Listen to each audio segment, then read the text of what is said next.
Ninakusalimu kwa jina lipitalo majina yote. Hili si jina la mtu awaye yote, bali ni jina la Bwana wetu Yesu Kristo.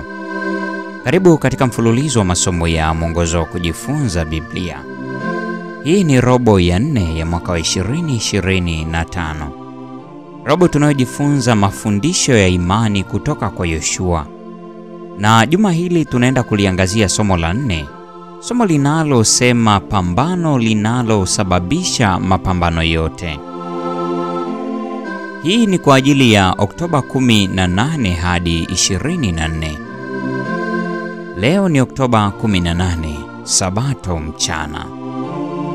Soma kwa ajili ya somo la juma hili: Yoshua sura ya 5 ya 13 hadi 15, Isaya 37 aya ya 16, Ufunuo wa Yohana sura ya 12 aya ya 7 hadi ya 9, Kumbukumbu la Torati sura ya 32 ya 17, Kutoka sura ya 14 aya 13 na 14, na Yoshua sura ya 6 ya 15 hadi 20. Fungu la kukariri linatoka kitabu cha Yoshua sura ya 10 aya 14. Neno la Mungu linasema, haikuwapo siku nyingine mfano wa siku hiyo katika siku zilizotangulia mbele yake, wala katika hizo zilizoandama baada yake, hata ikawa yeye Bwana kuisikia sauti ya binadamu, kwa kuwa Bwana alipiga vita kwa ajili ya Israeli. Tunaposoma kurasa za Yoshua, tunakutana na mapambano makali ya kijeshi yanayofanywa kutokana na agizo la Mungu, kwa jina la Mungu na kwa msaada wa Mungu. Wazo kwamba Mungu alikuwa akiwezesha harakati hizi za ushindi wa Kanaani linatawala kitabu cha Yoshua na linadhihirishwa katika madai thabiti ya mwelezeaji. Yoshua sura ya 10 aya 10 na 11. Kwa maneno ya Mungu mwenyewe. Yoshua sura ya 6 aya ya 2, Yoshua sura ya 8 aya ya 1.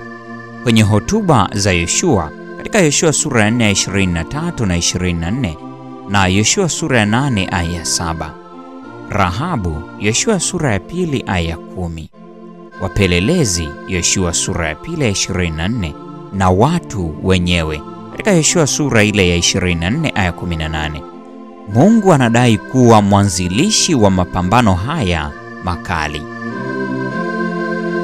Ukweli huu unaibua maswali yasiyoepukika.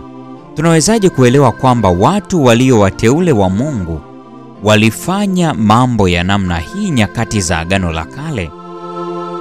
Inawezekanaje kupatanisha taswira ya Mungu mwenye kupenda vita na tabia yake ya upendo? Kwa mfano, Kutoka 34 aya ya 6, Zaburi 86 ya 15, Zaburi 103 aya ya 8, Zaburi 108 aya ya 4, bila kupunguza kuaminika mamlaka na tabia ya historia ya Agano la Kale. Juma hili na linalokuja tutachunguza maswali magumu ya vita vilivyoamriwa na Mungu kwenye kitabu cha Yoshua na penginepo. Jifunze somo la juma hili ukijiandaa kwa ajili ya Sabato ya Oktoba 25. Katika siku ya Jumapili tutaenda kuiangazia mada inayosema amiri wa jeshi la Bwana. Siku ya Jumatatu, vita mbinguni. Siku ya Jumanne, Bwana ni mpiganaji. Siku ya Jumatano tutaenda kuiangazia mada inayosema Bwana atawapigania ninyi. Alhamisi tutajielekeza kujifunza mada isemayo uchaguzi bora wa pili. Na katika siku ya Ijumaa tutaenda kujifunza mada isemayo jifunze zaidi. Mpendwa mfuatiliaji wa mfululizo wa masomo haya mwongozo wa kujifunza Biblia, kumbuka hili ni somo la 4 na ndiyo tunalianza kwa juma hili. Usikose kufuatilia mfululizo wa masomo haya kila siku. Neema ya Bwana wetu Yesu Kristo, pendo la Mungu na ushirika wa Roho Mtakatifu dumu kwa pamoja nasi sasa na hata milele. Amina.